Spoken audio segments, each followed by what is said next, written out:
Hello everyone, welcome back to our channel be a learner. कल हमने chapter देखा था क्लास 12th का बिजनेस स्टडीज़ का फर्स्ट चैप्टर था nature and significance of management. आज हमारा टॉपिक रहने वाला है इम्पॉर्टेंस ऑफ मैनेजमेंट।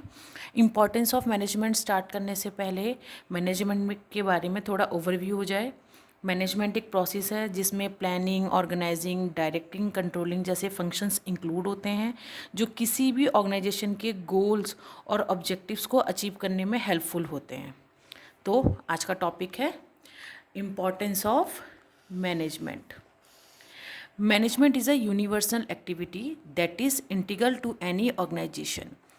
एक यूनिवर्सल एक्टिविटी है जो कि एक इम्पॉर्टेंट पार्ट होती है किसी भी ऑर्गेनाइजेशन का। Some of the reason that have made management is so important are following. कुछ जो रीजंस है जो बहुत इम्पॉर्टेंट है मैनेजमेंट, वो इस नीचे इंक्लूड है। फर्स्ट है helps in achieving group goals. Goals को अचीव करने के लिए हेल्पफुल। कैसे? Management is required not for itself but for achieving the goals of the organisation.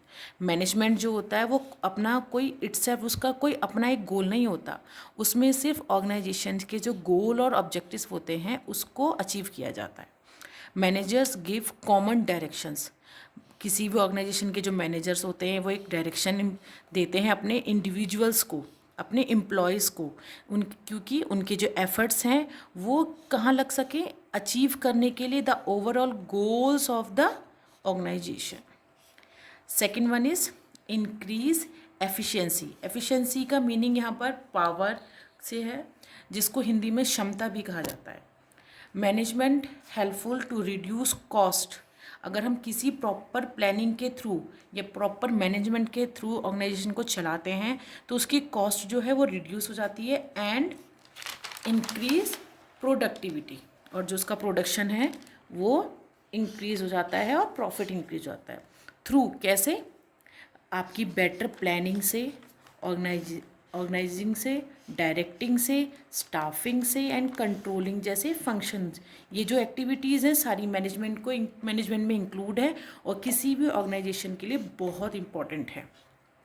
Third one is management creates a dynamic organization. अब यहाँ dynamic का मतलब means क्या है? चेंज होती रहती है। जैसा आपको इन्वायरमेंट होगा, जैसे इन्वायरमेंट में आपका फॉर्म होगा उसके अकॉर्डिंग जो है मैनेजमेंट भी वो चेंज होता चला जाता है। Management creates a dynamic organization as it is include. अब सबको पता है कि उसमें इंक्लूड होते हैं उसके goal, objectives and other activities which keeps on changing, जो कि हमेशा चेंज होते रहते हैं, क्योंकि इन्वायरमेंट चेंज होगा तो उसके गोल्स भी चेंज हो जाएंगे, उसके ऑब्जेक्टिव्स भी चेंज हो जाएंगे according to the changes taking place in the business. तो मैनेजमेंट क्या है? वो एक डायनामिक क्रिएट करती है।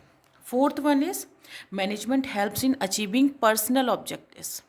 पर्सनल ऑब्जेक्टिव्स को भी अचीव करने में हेल्पफुल है through motivation and leadership. The management help individual members to achieve goal as well as to develop team spirit.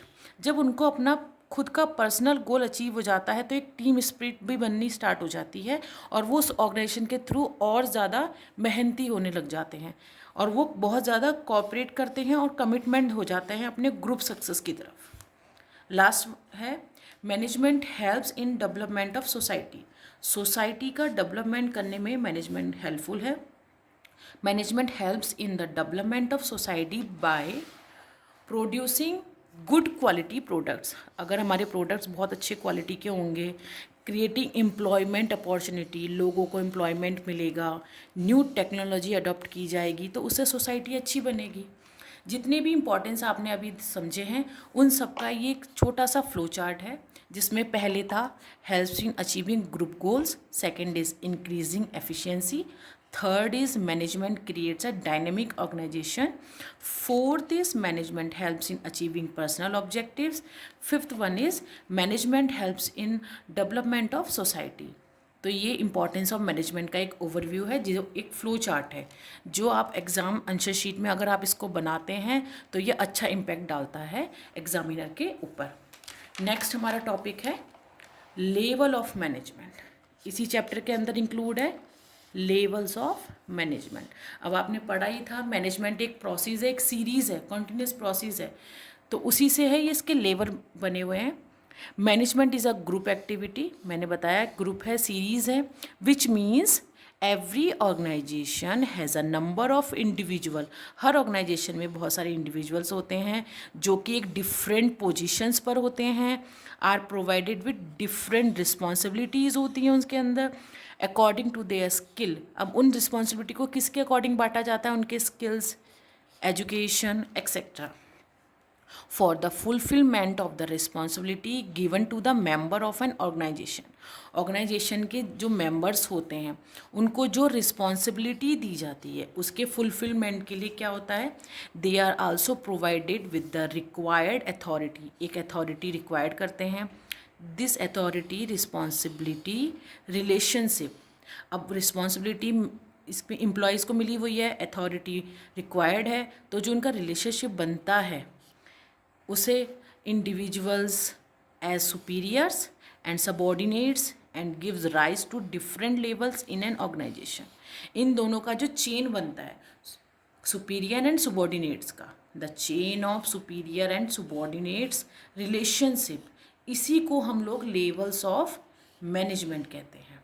इन्हीं तीनों को हम क्या बोलते हैं? Levels and management. Level of management means, जिसका कॉमनली मीन्स क्या है? आप बस सिंपली इसका मीन है डिफरेंट के कैटेगरीज ऑफ मैनेजर्स, जिसमें फाइनेंस हो गया, मार्केटिंग हो गया और अकाउंटिंग हो गया, ट्रांसपोर्टिंग हो गया, इन सब के जो मैनेजर्स होते हैं lowest to the highest on the basis of their relative responsibilities, authority and status, उसी को हम लेवल ऑफ मैनेजमेंट कहते हैं। लेवल ऑफ मैनेजमेंट में 3 लेवल्स इंक्लूड होते हैं। First one is top level, or you can say top management. Top management consists of chairperson, chief executive officer, chief operating officer और equivalent। जो भी chairpersons होते हैं या चीफ ऑफिसर्स होते हैं वो सब टॉप मैनेजमेंट के अंदर इंक्लूड होते हैं। Generally top management is a team, एक वो टीम है कंसिस्टिंग ऑफ मैनेजर, जिसके अंदर सारे मैनेजर्स होते हैं for from different functional level. अब इसके फंक्शन लेवल बहुत सारे हैं, अभी फाइनेंस, मार्केटिंग और ट्रांसपोर्टिंग के जितने भी मैनेजर्स होते हैं वो टॉप मैनेजमेंट के अंतर्गत इंक्लूड होते हैं। Top level managers analyse the business environment, वो बिजनेस के इन्वायरमेंट को एनालाइज करते हैं and it's implication for the survival of the firm. पहले इन्वायरमेंट को देखते हैं, उसके अकॉर्डिंग पॉलिसीज़ निकालते हैं कि कौन से इन्वायरमेंट में हमें ज़्यादा हमारे गोल्स अचीव हो सकते हैं। Next one is middle level, और you can say middle management. Middle management is the link between top and lower level management. ये एक लिंक है टॉप और लोअर लेवल के मैनेजर्स के बीच में। Middle management is responsible for implementing and controlling plans and strategies developed by the top management. Top management के जो managers होते हैं वो कोई भी पॉलिसीज़ या प्लान्स निकालते हैं, तो उन प्लान्स को कैसे एक्टिवेट किया जाएगा या कैसे समझाया जाएगा लोअर लेवल के मैनेजमेंट को या वर्कर्स को, तो वो उनका काम है। Main task of middle management, middle management का मेन टास्क क्या होता है? To carry out the plans, जो प्लान्स टॉप मैनेजर्स ने दिए हैं उसको फॉर्मुलेटेड करना है। टॉप मैनेजर्स द्वारा जो प्लान्स दिए गए हैं उनको फॉर्मुलेटेड करना है। अब इस प्लान को पाने के लिए क्या करना पड़ेगा? For this they need to, उन्हें कहाँ फोकस करना पड़ेगा? First is interpret the policies framed by top management, top management जो पॉलिसीज़ बनाई हैं उनको बताना। Second is ensure that their department has the necessary personnel, उनके डिपार्टमेंट के पास क्या नेसेसरी जो एम्प्लॉयज़ हैं वो हैं या नहीं। Third one is assign necessary duties and responsibilities to them, जो भी ड्यूटीज़ हैं जो भी रिस्पॉन्सिबिलिटीज़ होती हैं उन्हें असाइन करना। Fourth is motivate them to achieve desired objectives, उस ऑब्जेक्टिव को अचीव करना। Fifth is cooperate with other department, अब जैसे डिपार्टमेंट तो बहुत सारे होते हैं, उन सब डिपार्टमेंट के साथ कॉपरेट करके वर्क करना, तभी आप अपने गोल को अच्छे से अचीव कर पाएंगे। Last one is lower level और lower management. Lower management consist of foreman and supervisor etcetera. जो लोअर लेवल के वर्कर्स या फोरमैन, सुपरवाइज़र, क्लर्क, वो सब लोअर लेवल मैनेजमेंट में इंक्लूड होते हैं.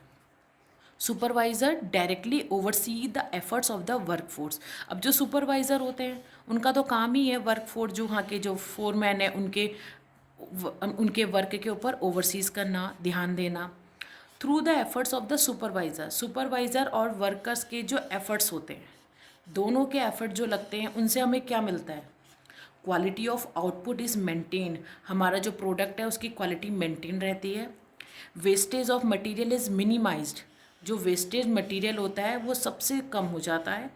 Third is safety standards are maintain. अब वर्कर्स के लिए सेफ्टी तो बहुत इंपॉर्टेंट है, तो उसको मेंटेन किया जाता है. ये थे लेवल्स ऑफ मैनेजमेंट. इसका एक फ्लो चार्ट है जो आपको समझने में हेल्प करेगा ऐसे, जिसमें कि टॉप मैनेजमेंट है, मिडिल मैनेजमेंट है, लोअर मैनेजमेंट है. उसके बाद है इसमें इंक्लूड है टॉप मैनेजमेंट में managing director, chief executive officer, chief marketing officer etcetera. Middle management में sales manager, marketing manager, finance manager, और लोअर पे सुपरवाइज़र, फोरमैन, क्लर्क एक्सेट्रा. अब यहाँ से अथॉरिटी है जो नीचे प्लान भेजती है, जो लोअर लेवल तक जाती है. रिस्पॉन्सिबिलिटीज़ क्या होती हैं? लोअर लेवल से टॉप लेवल तक बढ़ती चली जाती हैं. तो अथॉरिटी जो है डाउनवर्ड्स है और रिस्पॉन्सिबिलिटी जो है वो अपवर्ड्स है. ये था आज का टॉपिक, आज के नोट्स. इसके नोट्स आपको डिस्क्रिप्शन बॉक्स में टेलीग्राम का लिंक दे दिया जाएगा. आप वहाँ से इसके नोट्स को डाउनलोड कर सकते हैं. आज का वीडियो अच्छा लगा हो तो लाइक कीजिएगा, चैनल को सब्सक्राइब कीजिएगा, जिससे कि नोटिफिकेशन आपको जल्द से जल्द मिल जाए. आज के लिए थैंक यू.